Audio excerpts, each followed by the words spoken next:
Hey everyone, welcome back to the shop. Gorilla Guitar Repair here, and today we are going to get back to the part dos of this hopefully 2-video series on this here vintage Gibson SG standard, I think is what it was. Looks like it. Anyway, we've heard back from our customer. We're going to change out these frets, put some nicer ones in here that aren't all worn out and flattened and not really all that playable. So yeah, hopefully today we're going to get this all back together, get frets in it, do a sound check. There's going to be lots of time lapse, but yeah, that's the plan. Stick around. This will be fun. See ya!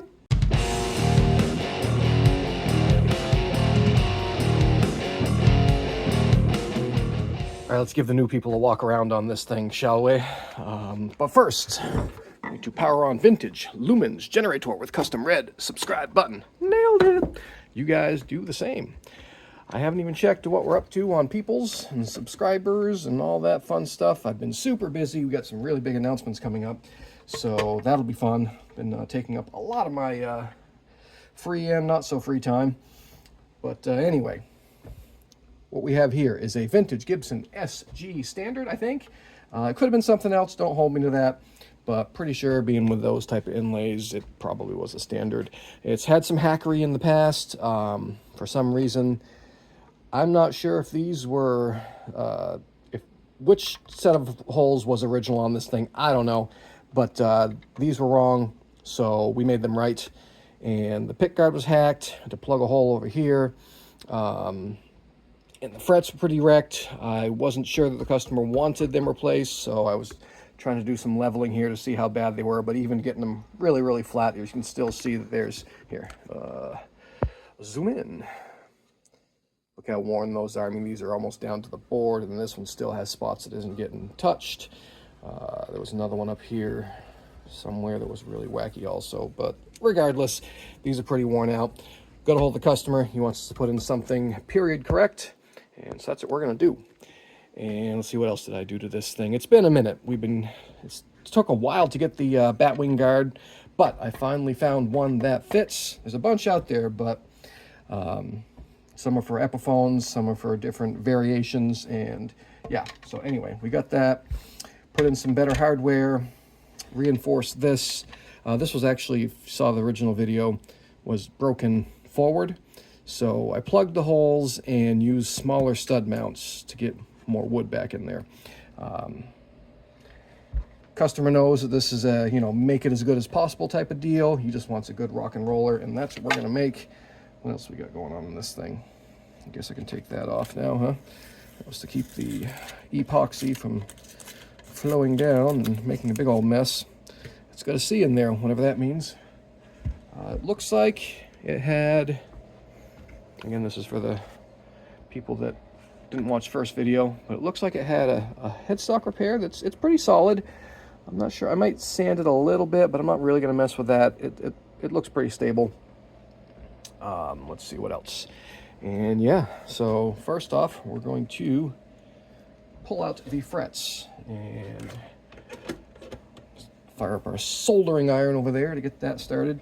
A lot of this is going to be time-lapse because it's going to be a lot of boring, sanding and, clipping things with tools and very monotonous, repetitive stuff, which is about 98% of guitar repair. Also, there's going to be people showing up extra soon this morning. So, yeah, you know how that goes. All right, letting our soldering iron heat up. Get the stuff out of the way. And I'll show you my preferred method for not causing a huge chippy mess when you're doing this. Here, let's get you guys over here. It's probably be a better angle of the dangle. Let's see, maybe right there. While that's heating up, we'll figure out the best. There we go. Because terrible camera person, right? All right, I think we got enough here. I'll do a couple. You guys can see how I do it, and then I'll do them all and do that all time lapsed. You can tell me I'm wrong. Yes, I know solder's dangerous. Here, we're gonna need this. But this is what I do. Here, a little solder on here. That, just like that. You don't need a ton, but you want to be able to do that with it. There we go. And let's get that out. Oh, a little bit left there. There we go. Yoink. Let's do a couple more. How about that? And I usually do the whole neck with solder first like this. So let's do a few of these right here, just because I find it more efficient to do it that way. Be careful when you're doing this. It's really hard to damage the rosewood unless you're exceptionally stupid or klutzy, but you can certainly, if these are plastic, you can certainly touch those with a soldering iron and cause all sorts of hate and discontent, right? So don't do that. If it's shell, there's really nothing you can, other than outright breaking them, they're pretty damage proof, but those look like plastic to me, or celluloid, or whatever they used. Mother of toilet seat. And the reason we use solder is because it transfers the heat much more faster and better. You don't have to use solder, it just takes longer. And what it does is obviously softens up glue, but it makes the wood, even old ebony, pliable. Same idea with bending iron, steam.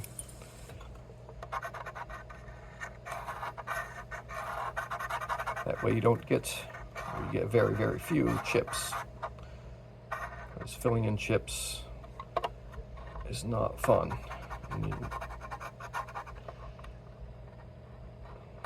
We'll do this, do that. I'll also splice in some videos from some previous, I need a little more solder on that one. From some previous video attempts that I was starting, and then for one reason or another had to stop. So if you see some things in here, you're gonna see some things in here that are out of order, and it might not make 100% sense, but generally I don't either. So there we go. I didn't have enough solder on those. Yeah, that's better. So yeah, as I said, we've got some pretty big announcements coming up here. I got a video in the works of what I'm actually talking about. I'll be putting that out soon also. I just wanted to do this one before I did that one because I already did the other one, so, you know.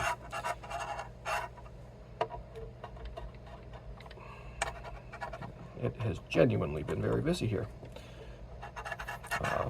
For those that don't know, we are in Manchester, New Hampshire. The shop is The Music Techs on Elm Street. We would love to fix your broken stuff. So bring your broken stuff in. You can also text the shop, 603-625-6110. That will, you can call that number also, but a lot of people prefer to text, but you can call or text that number. Most likely our front counter person, Andy, will get back to you. But yeah, this is my moment of shameless self-promotion. Get your broken stuff in here. All right, so pull out a couple more of these. Oh, you guys have been blabbing, not seeing. There we go. Yeah, I forgot it was on zoom mode. Sorry, again. Worst camera guy ever. Anyway, it's a great time to go to time lapse, right? Right. All right, we'll see you guys in the next spot, most likely at the sound check. All right, see you.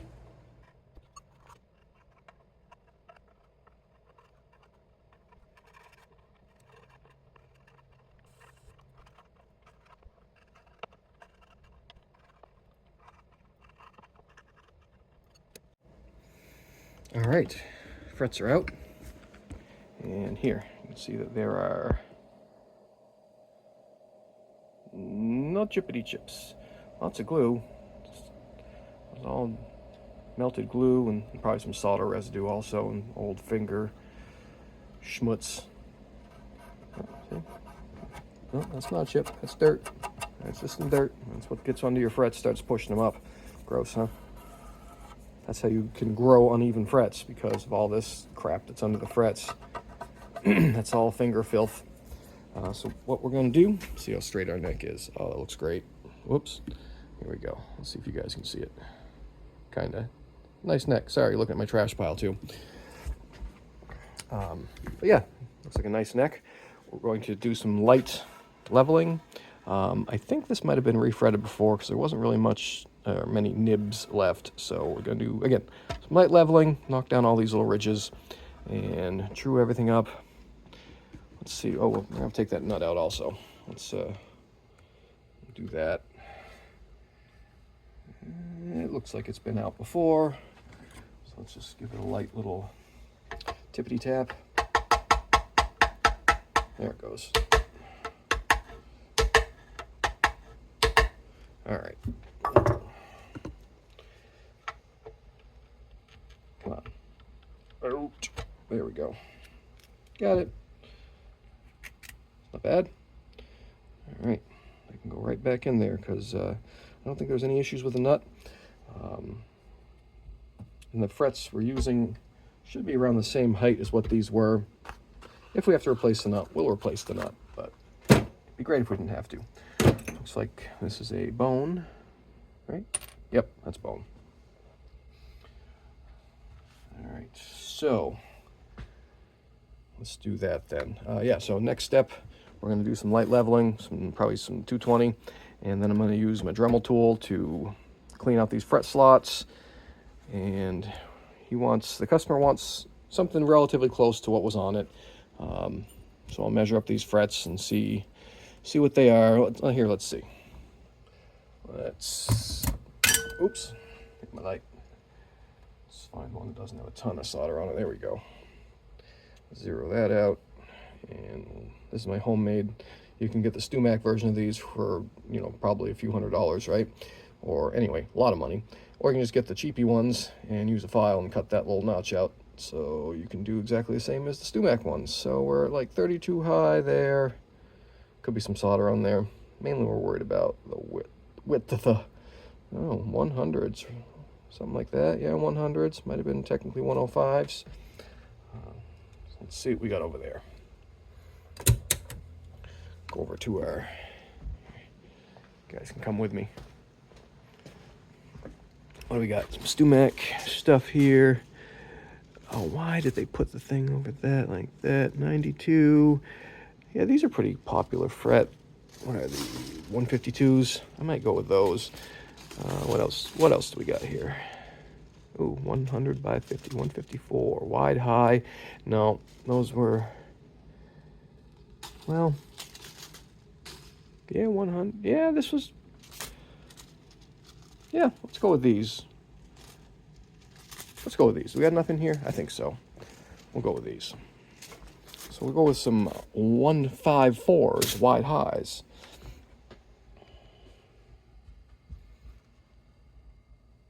Unless these were, you know what? I'm going to do some Googling. That might not have been what was on that. Let's figure it out. Ready, set, pause. All right, after some furious Googling, most people agree medium jumbos, which would be right about what this is. So we'll do it. All right. Next part, some boring sanding. Let's see, let me get my block. Hold on.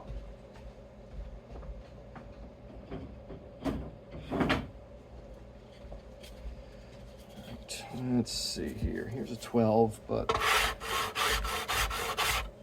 often, no, see that's too much. We're going to use a 14. Often old Gibsons in general are not always 12. In fact, they're often not 12. All right, gotta get some paper. Hold on, pause. All right, we got some new paper. I'm just gonna throw it over that. All right. Way better.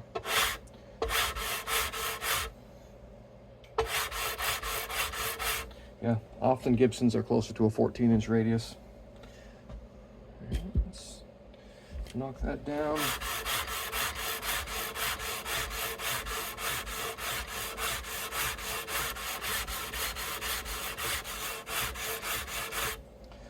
one even maybe a little steeper or a little flatter than that, but that just could be from all the old play wear. Here, let's stick you guys back a little bit. Like that. Set this here. There we go.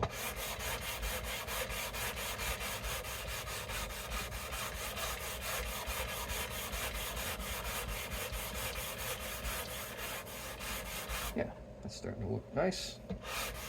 Level this out. And finish up this refret and probably go on back onto time lapse here because it'll be boring. Yeah, we'll definitely go time lapse. And again, if you guys want to bring your stuff in to here at the Music Tax in Manchester, New Hampshire, we'd very much appreciate it. We love doing fret work. Here, we got another one over here. Look at this one. This one, Ben, one of our other highly trained technical technicians, is doing a refretification with some extra jumbo stainless steel on this here Paul Reed Smith. So we'll wish him luck. That was it's not exactly the easiest job in the world, but looks like he's got a hold of it pretty good. And yeah, that'll be cool when it's done, huh? Anyway, back to this. And again, thanks everyone for watching. Most likely it'll be just time lapsed till the end, till the sound check, and we'll see ya. See ya.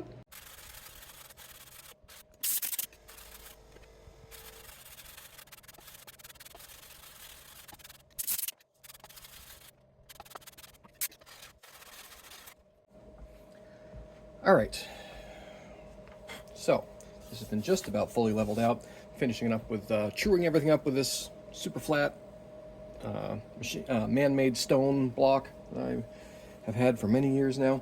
And some people comment about how, oh, StewMax makes the thing when they make the neck super straight. That's cool, but let me counterpoint that.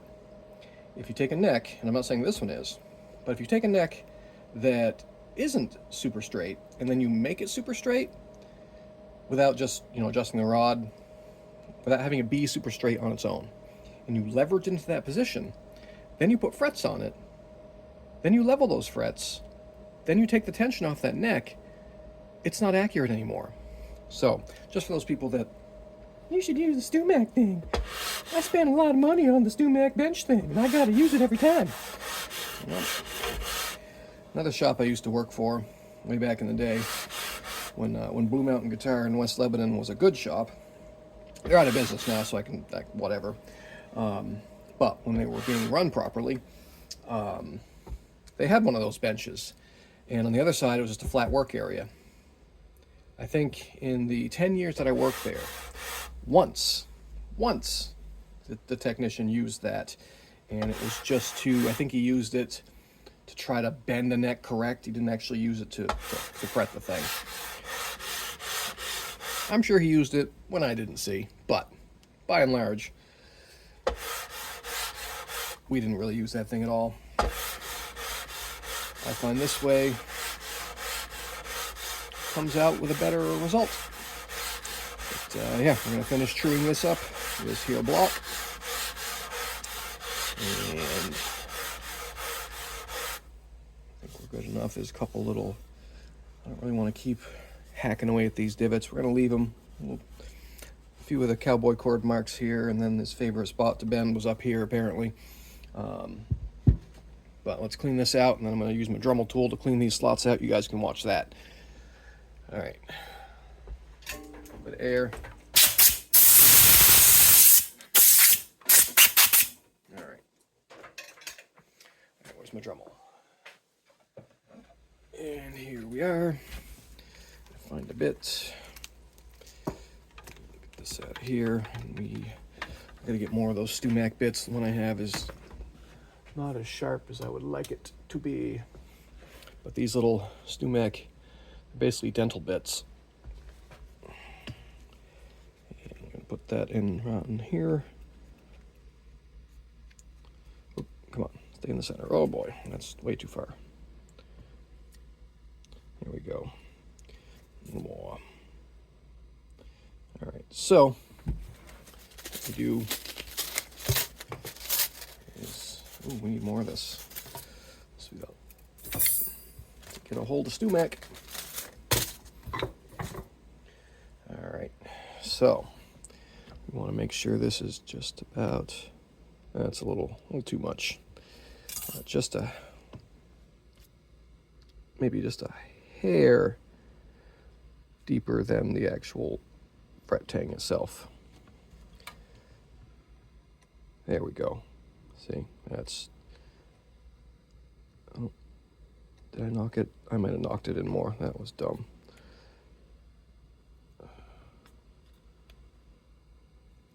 I wish they made these things easier to adjust. I'm sure there's probably something out there that is.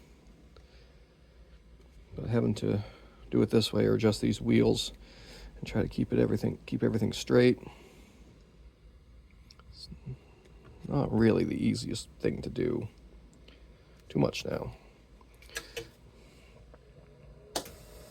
Okay, let's try that. If you go too deep, then you make this, there we go. That's what I want. All right. And always use pliers or a wrench or something to tighten this.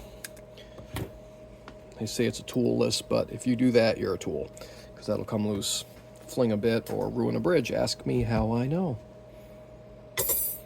So there's that part. All right, let's do this.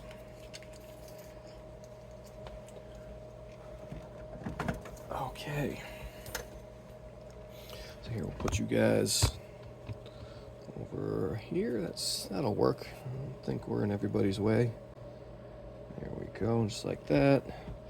Maybe I'll zoom in a little bit. There we go. Here, actually, let me move the camera, give you guys a front row seat. How about that? Bring this down. Just like that. How's that? All right, I think this will work. All right, now, full power. Come on, focus. All right.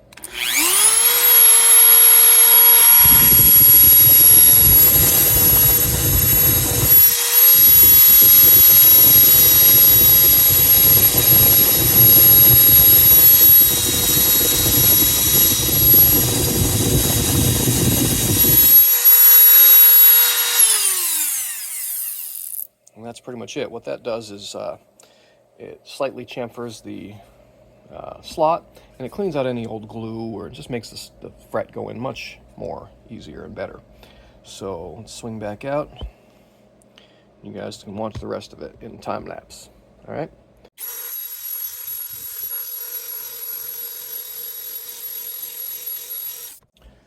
Okay, well, that's done.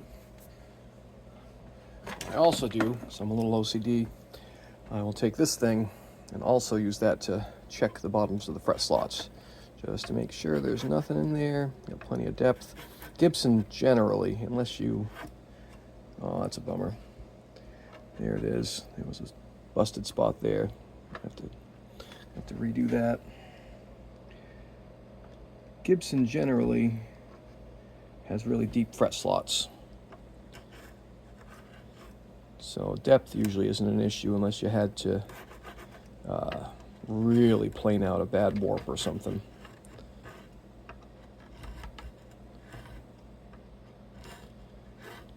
But you never know what can be in there. See, there's a little slot there. Oh man, this binding, I'm not even touching it that hard. I have to put in to make a binding paste for a couple of spots. I bet there'll be more by the time we're done if it's that crumbly. Anyway. Most likely that was where a fret end had pushed up against it.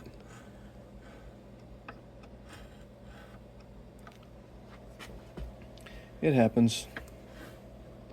But you can use some acetone and other binding material to make a little paste, and it fills it very nicely. Kind of melts all together. You can see that one was already cracking out. Yeah, well, that's what you get with old binding. All right, so next, let's bend our fret wire. So take this gizmo, come over here, and you can stare at my coffee for a minute. And that, and here, where We're doing the Pete's today. Major Dickerson's blend. It's very good. Oh, yeah. I'll move this so you guys can see how it works. Most of you have seen it already.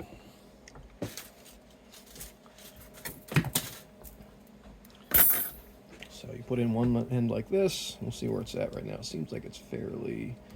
I'm going to start with a little less than that.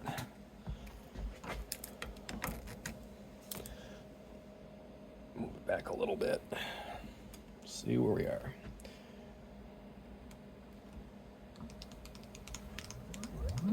That is not enough.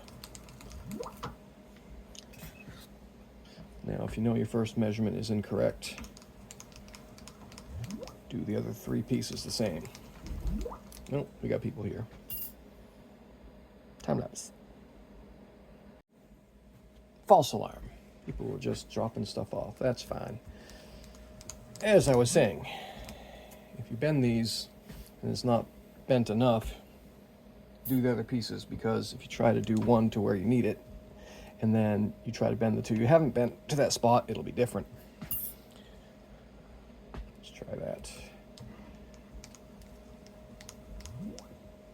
That might be close to what we need. Let's do the other pieces.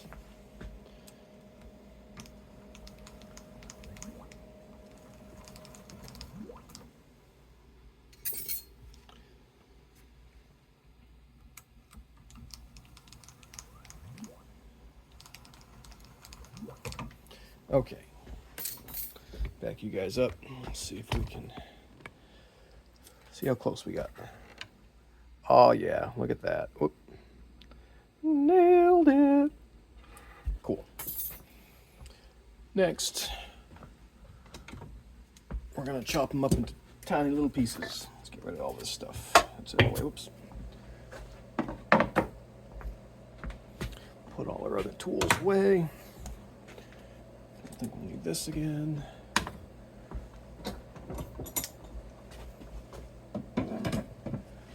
Okay. Now, whenever you're cutting up freshly bent fret wire, take the first like inch and a half or so, clip it and throw it away because it didn't get bent. And if you try to start just right from the end, you're going to have a bad day on at least 6 of your frets. So let's start with that. That'll give us plenty of room to work with. And now I just kind of do this. Do them all the same width, length, whatever. I never could understand why people had to match up the frets exactly the same as the ones that came out of it, or a little bit longer. I don't get it. Just clip off what you don't need at the end. Super easy. Barely an inconvenience. And let's see, I'll clip off that much, and this will probably be enough for one. Up at the other end. Okay, next. Yeah, let's see, that'll be about there. Make these a little bit shorter.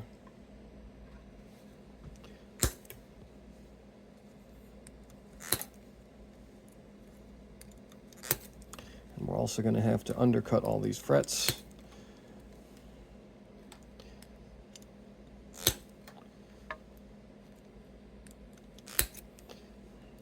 Okay, there we are. These can stay this length. Get rid of that one.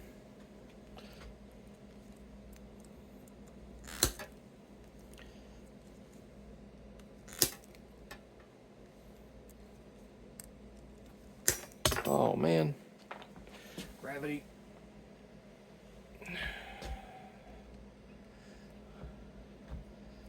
And make sure we're doing the right end. Yeah.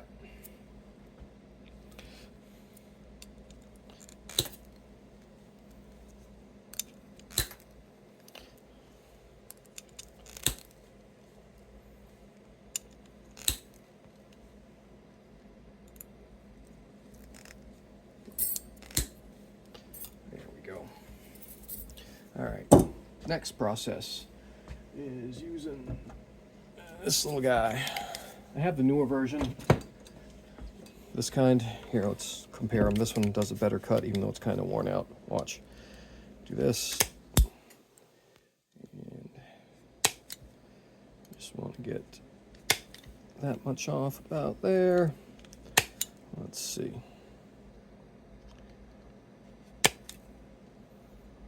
It's probably pretty close. Yeah, look at that. Nailed it. So that one leaves about that much. You know, it's pretty good. Let's compare it with this one. Do another one of these.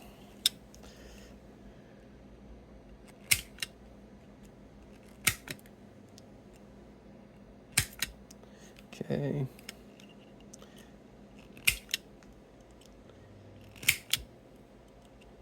Whoops, you guys aren't really seeing what's going on there. That's probably pretty close. And you can see this one leaves much more of a ridge. See that? Much more of a ridge. That one I can kinda a little bit get, if I really try, I can get my fingernail to catch on it. This one definitely needs more, or leaves more. But you could sand it. I don't want to sand it. So this one does work. Stainless, this one works very well because it's more leverage. But for regular fretting, these kind of work better, in my opinion. So instead of doing this here in front of you guys, I'm going to do these all off to the side, move you guys over here, and we're going to time lapse it. But the next part, I'm getting ahead of myself. I need some support here. Hold on, pause. All right, we got our giant bag of shot. This makes it act like a dead blow hammer. Move these out of the way. Of course, I put them right in my own way. These over here. Move that, and all this, all that. Move you guys. Kind of tripping on my shop vac over here. So now, yeah, this one, keep that just if I have to use it. I think I got plenty of extra. And now we need one of these. This is the right one, probably. Yep, that looks correct. There we go. So we can shut off that soldering iron. All right. So here's what we do. Stick that. I guess I should go up a little further. Couldn't really see from the angle I was at how wide that was, but it fits better there, so we'll put it there. That's why you always start at this end, because if you overcut your ends, you just put them further up the board. Oh, I'm getting way ahead of myself. I want to give a little more polish on this. So let's pull that back out, put that there. And where are my sanding blocks? Sanding sponges, I should say. These things, these old like drywall sponges, they work great for, let's put this back a little bit. They work great for like burnishing rosewood, or any wood for that matter. It's not really taking any material away, it's just polishing it out.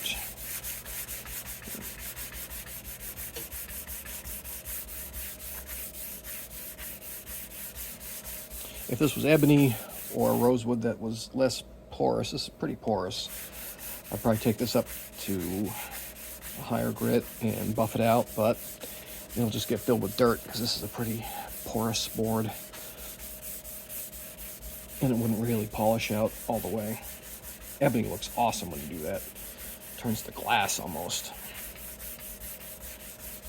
All right, that looks pretty good. Hit it with a finer one. Oh yeah, that looks nice.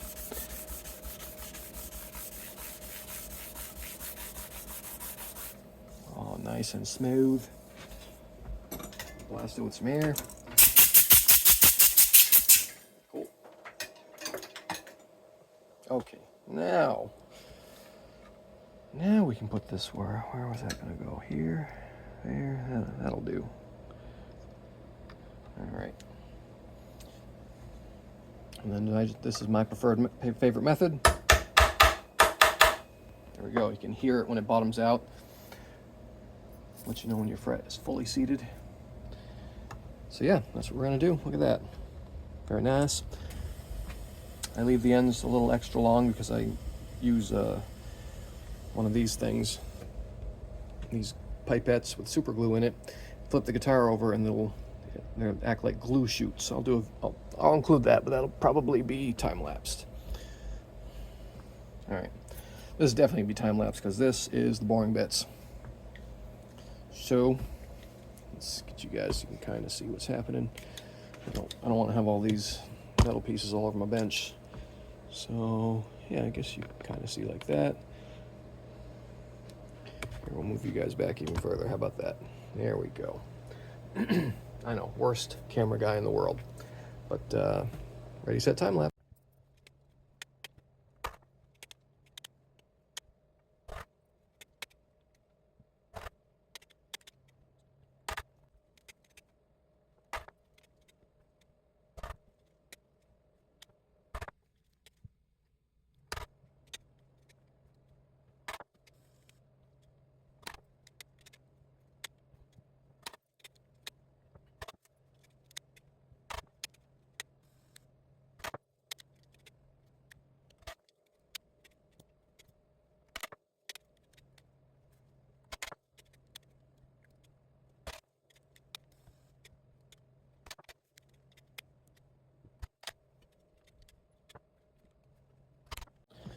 Okay, they're all in.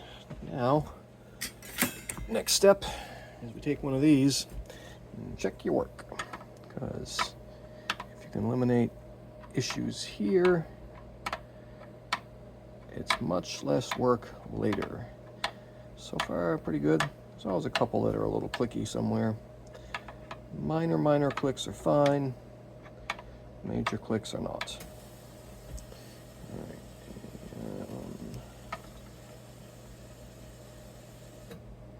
Oh, all right, good. A little bit of a click there. That's considered minor, but here, let's see if we can give it a little love tap. You don't want to pound on your frets. There we go. If you pound on them, you'll make them start bouncing, make dents in the board, which is no good. That one right there. Give that one another little love tap.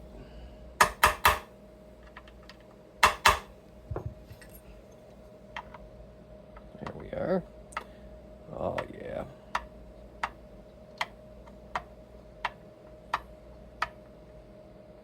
No. Yeah, a little bit there. There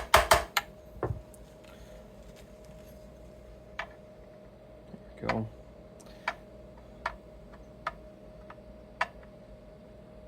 Anything? Is that something? Nah, it's not bad. And try and do this so you guys can see. Here, we'll move you over here.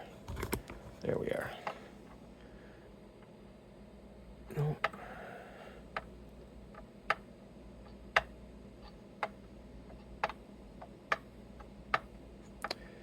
Oh, there's one right there. This up to there. Give that another little tipsy tap. I think I heard that one go in.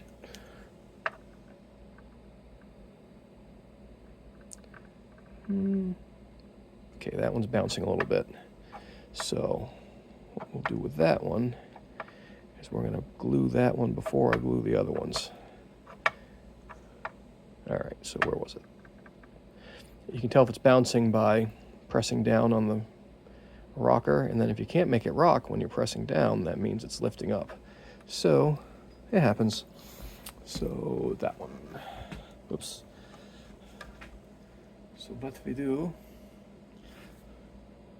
gets our super glue prepped as well as this. Move this right there, that's good enough. And big screwdriver. All right, ready? Get a little bit of glue there. Wipe off the excess.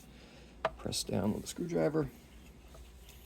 and then hit it with a little bit of accelerator. Hold it for a second, or 10. All right, now let's see if that's any better. Oh yeah, nailed it. Cool. All right, next part involving super glue. We flip the guitar over like that, and we need more super glue. This will not be enough. Reload my pipette with some ultra thin.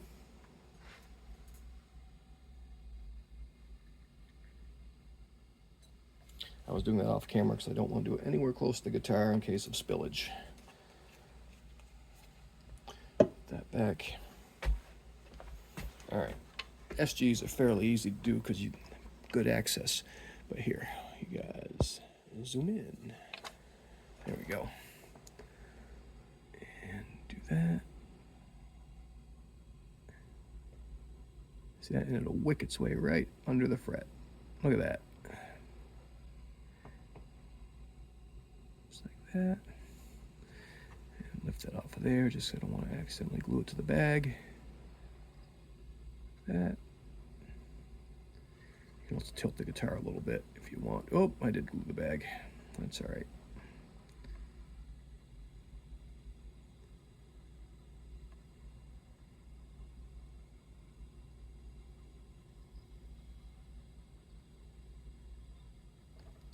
Okay, I've been kind of getting ahead of you guys there. Let's swing back out.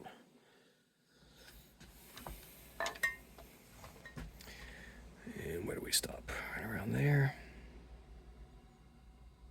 Come on. There we are.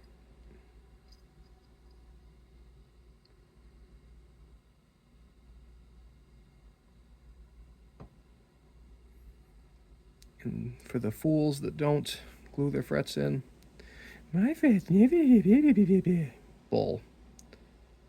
Bull. I call BS 100% on that. They probably, you don't know about it because they didn't come back to you because your work was terrible. They took it to someone else. You should always glue your frets in. I'll die on that hill. And then a little bit of accelerator along that side. And now we're gonna move you guys back a little bit. Flip the guitar around. Here we go. Actually, this can go somewhere else.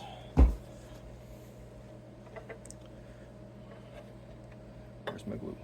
Careful, don't set. Okay. Normally I would just do it from the other side, but you guys wouldn't see anything. So, here, I'll do it like this. There we go. Now you're not in my way. Okay, tilt the guitar a little bit.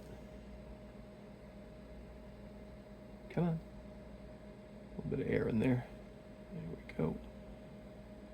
You don't need a lot. What this also does is it locks in all the fret ends. Oops. It locks in all the fret ends and helps not to get like you know how some people don't do good fret jobs. It'll catch, like if you use paper towel to clean your board, it'll catch all little snags of paper towel, rip off chunks. This helps to eliminate that.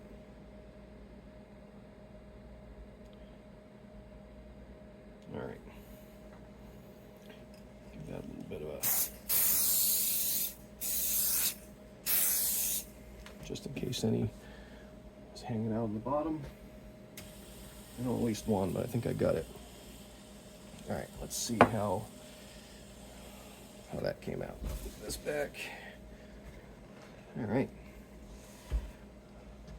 a little bit, but look at that.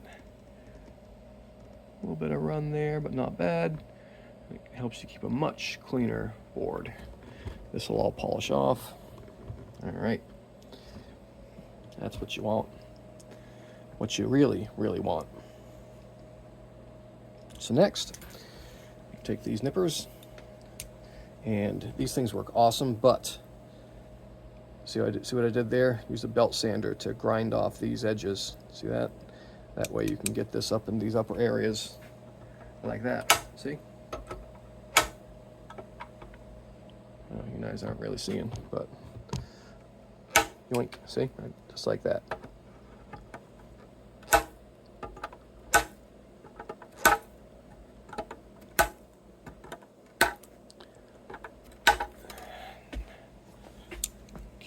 You guys are in my way. Put you back over here. After all this, don't worry. Just pick up all your pieces as you can scratch it.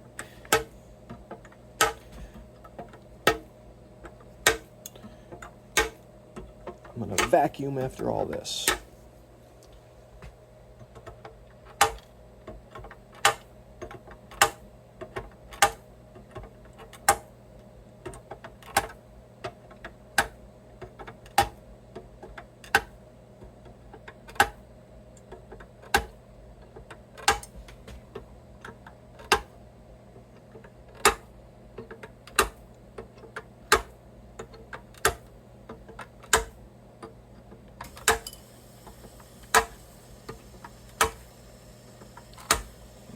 Go.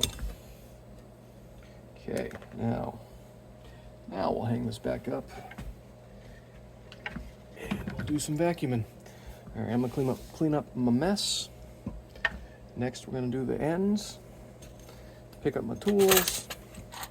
You guys don't need to watch that part though. So, ready, set, pause. All right, everything's all cleaned up again. Next part, we're gonna use this. This will be boring. A lot of this motion here, but you understand how that works. So I'm going to time lapse that, but here's our new pick guard. Look at this. And I put these in before I had this, just saying. Bam. Look at that. Look at that, even the screw holes line up. Woohoo! We got some vintage DiMarzios. Dude, this one might not be a DiMarzio, but this one definitely is a vintage DiMarzio. This one might be even more vintage. Or what is that? Does it say DiMarzio in there? Let's take a look. Get some deoxit. See if we can see what it says. All right, somebody's gonna get mad that I'm taking the rust off the back of this pickup. That's where all the tone is. It looks like DiMarzio construction, but I don't really see anything in there.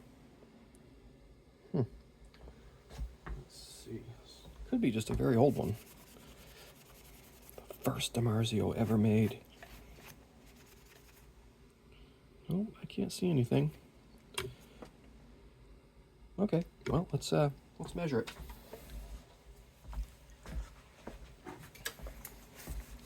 Let's see what they say.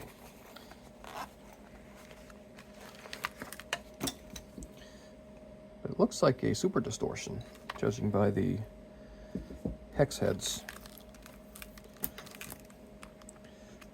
Let's put this on ohmage. Resistance. Okay, let's see. Oop, you guys aren't seeing anything. There we go. Come on, get out of the way. It's a new old stock Craftsman multimeter. Mine broke, and Ben, the other tech, kindly found me another one. I know they're cheap, but I like them. My last one lasted 12.7. Look at that. It's got some output. So there. My last one of these lasted like 30 years. Okay, so one of these. Let's see which one's which, shall we? I think red and black are going to be our contacts, right? We got 6, so that's a coil. Red and white. Come on, nothing? Uh-oh. Oh, no. Oh. No. Is there another... Was this the... This was the DiMarzio. Huh. That should be higher than 6. What is the problem? So... One of them's going to be a coil. Let's see. I thought it should be...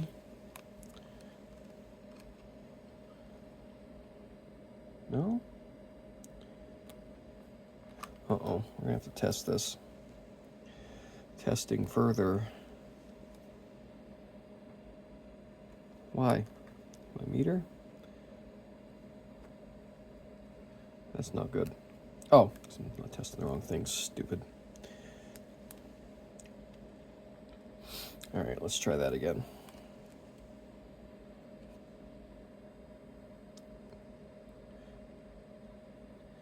Maybe there's a bad solder on there or something? That's not okay. That is not okay. Oh, 6. Well. Okay, anything on the other ones? All right, let's hook it up and see if it makes noise. We'll test them that way. Here, we're just going to do this old school style. All right. So, do that. I know this is highly technical. I'm going to need a tool before I get that all together. Come on. I know. It's not how you do that. Doesn't really sound... It's giving a ton of output.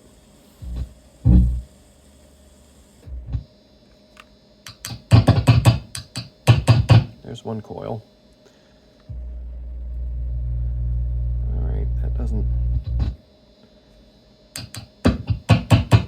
That's how it should sound.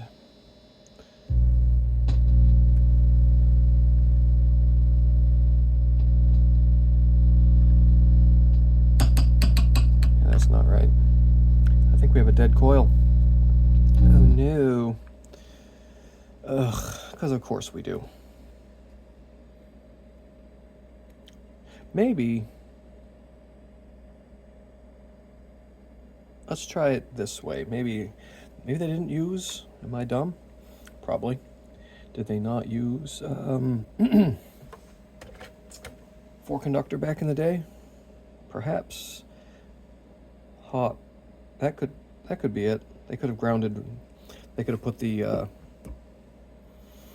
finish right to the ground up here, and that could be my... Why would they do that? They wouldn't do that. Would they do that? Wait for my soldering iron to heat up, and we'll tack these together real quick and then see if we get both coils. That would be nice if we did. Should have left that on, huh? Okay, it's almost up to temperature. Boring! This thing could have gone to that switch. I remember the customer saying that there was a switch in there that really didn't do much, and that's one of the holes I plugged. There we go. Good enough to stay. Yep, okay. Now let's see what we get. First we'll test it with the meter, because I don't think this is going to work.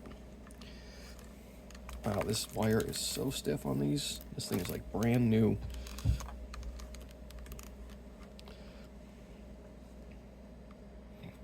Okay, that, and come on.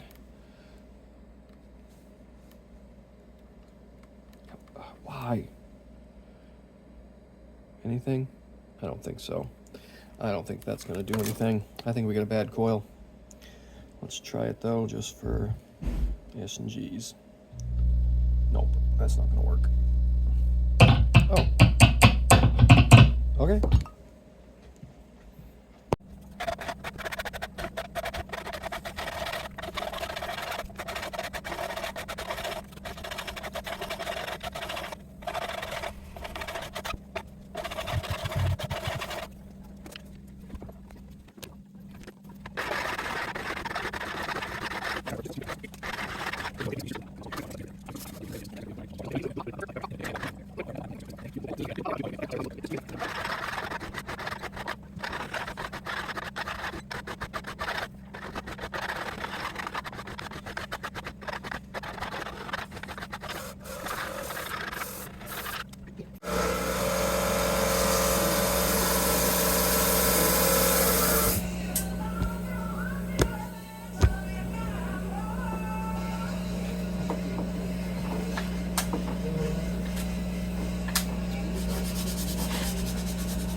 All right, so that crack was bigger than it appeared. That's what she said. So let's see how this came out. All right.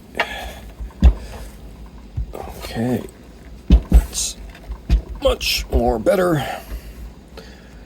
Let's get this glue cleaned up, and then we'll do the frets, put it back together, and hopefully be able to finish it up. All right, raise that pause. All right, a little bit of hot water. So clean this right up.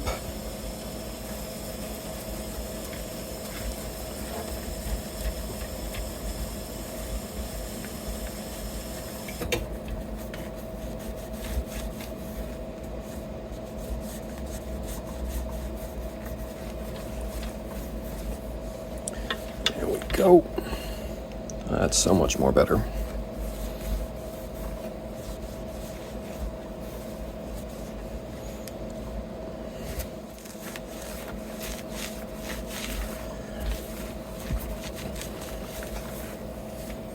Okay, nice, I like it. And now we're going to finish the fret ends.